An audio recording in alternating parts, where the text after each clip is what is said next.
Okay, so when it was all those swirls, pardon the voice, I recovering from a cold. When there were just the swirls of paint, it was hard to see exactly where all the ripples were. I could feel some of them. I can see more of them now, so I'm going to sand back a bit, hopefully have the black stay in the dents, and put in one more layer of Bondo in this section here. Got to do a little smoothing out there, and a little bit up here. This is the worst fender of the bunch. I'll do similar stuff for some of the other ones as well. So let me get started. Same as before, Durablock, but this time 220.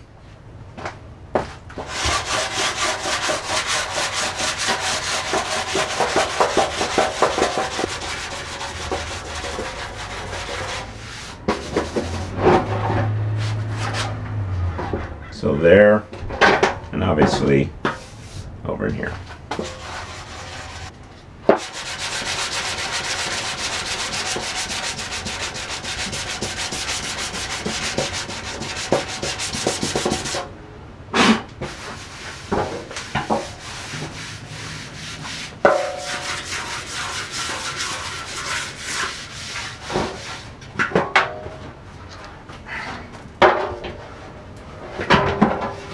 A little bit right there.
That was the only bit on that fender. The other one was the worst one.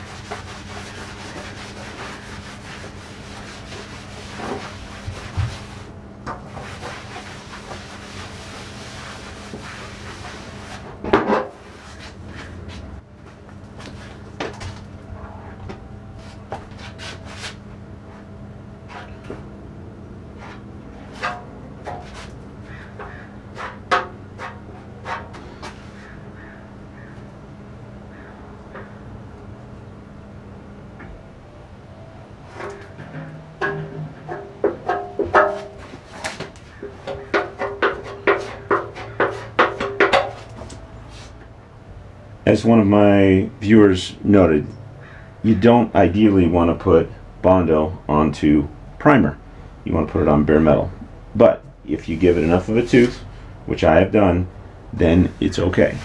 So what I'm doing is not perfect, but it's going to work. Forgot to do the deck lid.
So a few of you probably noticed that this is not a 69 Volkswagen Decklid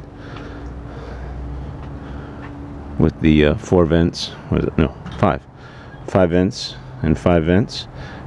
This makes it a 70 or 71, I believe. Also, who knows what color.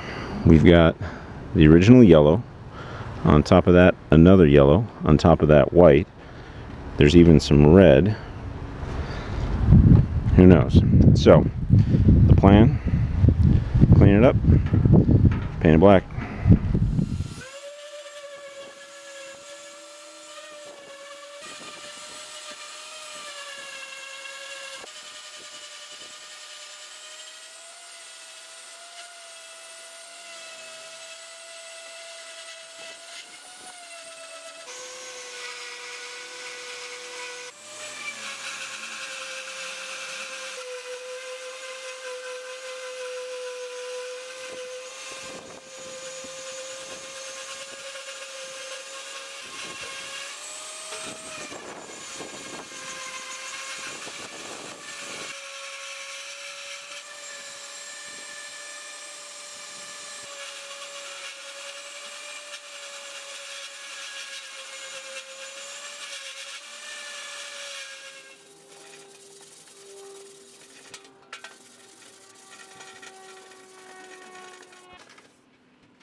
Done. Time to move on.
Here are the fenders, considerably smoother.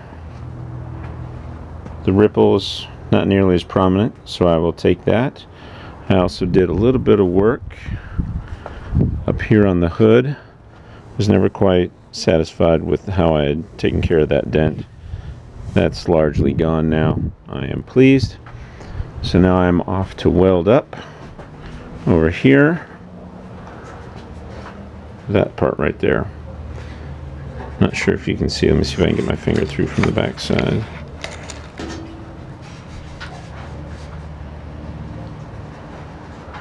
You can see right there. That is not fully attached. So I am going to grind that a little bit clean, do a real gentle weld from the back, don't want to burn through, and then call it good. Cleaned up that area a little bit, so now I can weld it.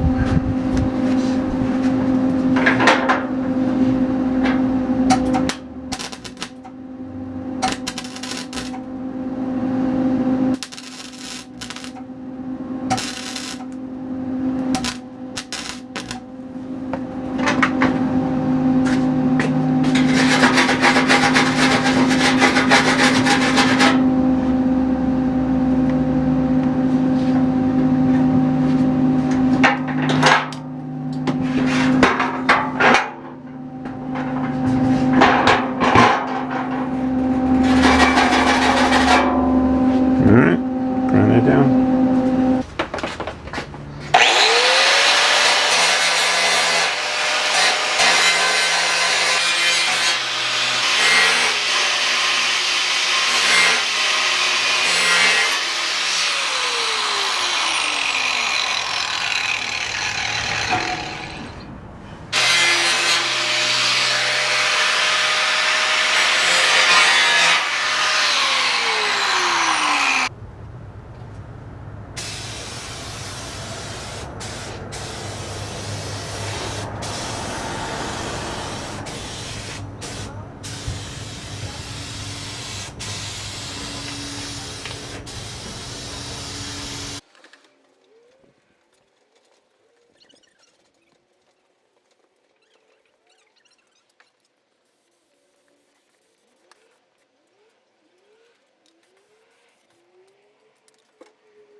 I've completed the first coat of priming, a lot of orange peel as usual, and I got a whole bunch of trash from the gun on the tail gate, Decklid, but I will be able to sand that out. This is only the primer coat, so that's not so bad.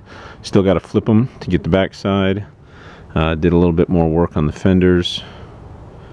You can see where all that stuff in there is pretty smooth, but you can see where the body filler compared to the metal and the underneath paint. So that's fine. That's my drying rack, which is the top end of the engine. So you can see there some of the lower stuff that I got to get. I'm pleased. I'm going to be able to sand it back a bit. Always going to have work to do, and it's never going to be perfect, but they are smoother than they were.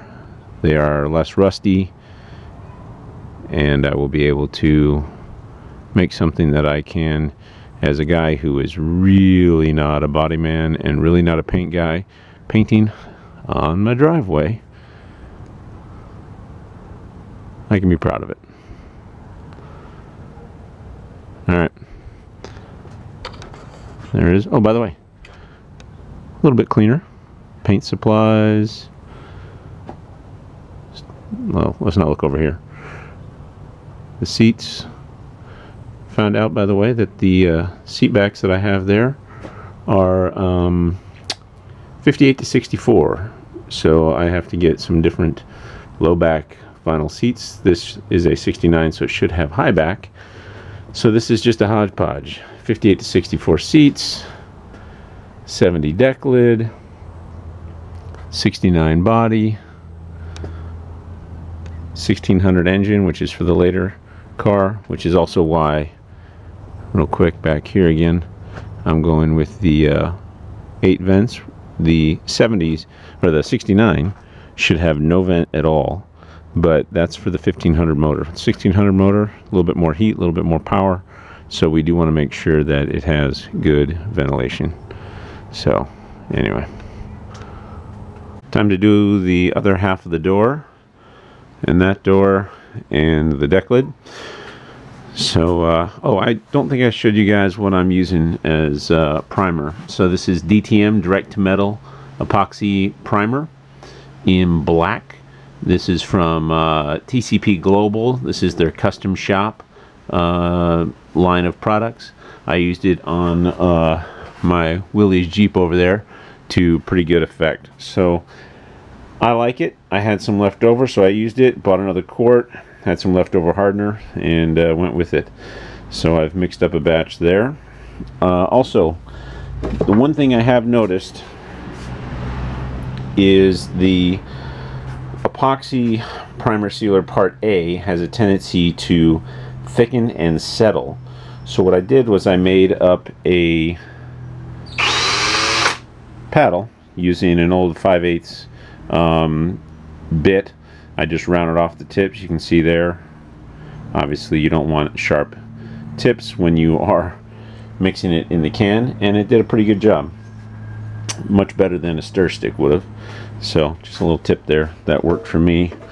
So now I am going to put it into my gun. This is a cheapo gun. I do have a water filter, pressure gauge, can't really read it anymore, but I know what it's supposed to be at. And it gets me very good orange peel, to be perfectly honest. But I think that's more me than the gun. Blame the carpenter, not the tools, right? So, all right, put you guys up on the stand, and I'm going to get to it.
Much less orange peel, so maybe the smaller gun works a little better, or I had it set up better.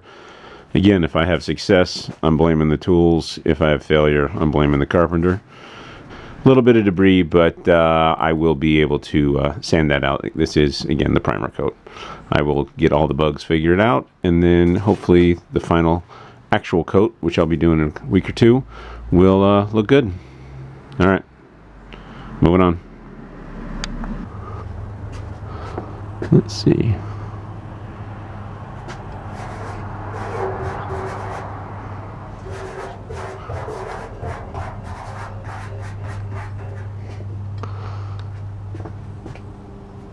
See you guys.